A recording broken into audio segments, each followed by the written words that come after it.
Yes. Waalaikum I'm Kamran Salim. After listening your lecture, I came to know that slaughtering animals is a biblical concept on Eid al-Adha in the remembrance of Ismail and Ibrahim alayhi salam's sacrifice. So I want to ask how our forefathers adopt this concept, and were they all wrong, or they did not have any knowledge? Okay, you see, the problem is, you see, these concepts of what we read in the Bible also about the slaughtering.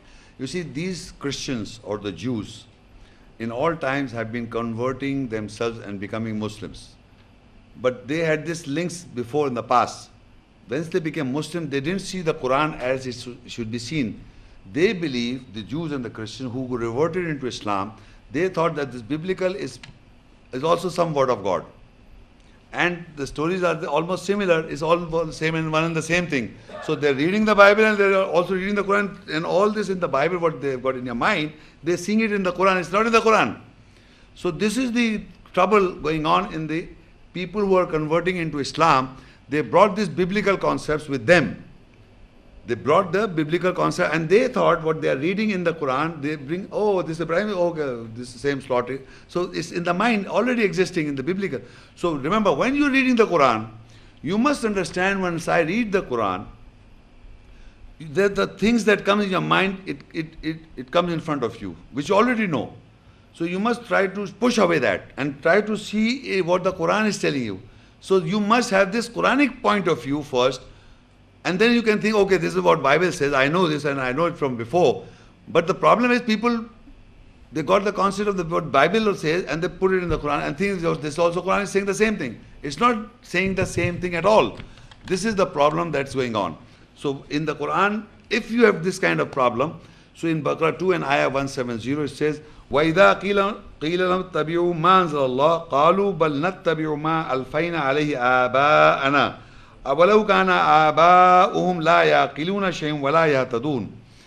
When it was said to them, follow what Allah has revealed, they said, we follow what we found our forefathers over it. What if their forefathers did not use intellect in anything, and nor they are guided? So whenever the ayats are revealed to them, when it is said to them, follow what Allah has revealed, these ayats are Allah's revelation.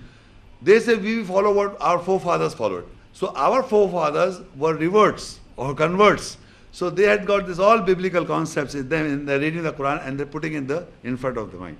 So this is what. So Allah said, what if their forefather did not use intellect in anything and they were not guided? Meaning, if they did, so you will follow that. And I was telling in my lecture also, normally parents kill their children by making sure that they believe what they believe. They try to kill their children by clothing them by their judgment, and they kill their children by conveying the message, what they believe. This is how a child, when he's very young, in spite of he understands the truth, but still he's thinking that I may be wrong, because of the parents forcing them to believe in what to believe. In the Quran, there is no compulsion. La ikraha fid din. In the Quran, Allah expects you to educate your children, environment everywhere. But you can't force people to believe in Islam. It is their own free will they will come to Islam, not by force. Okay.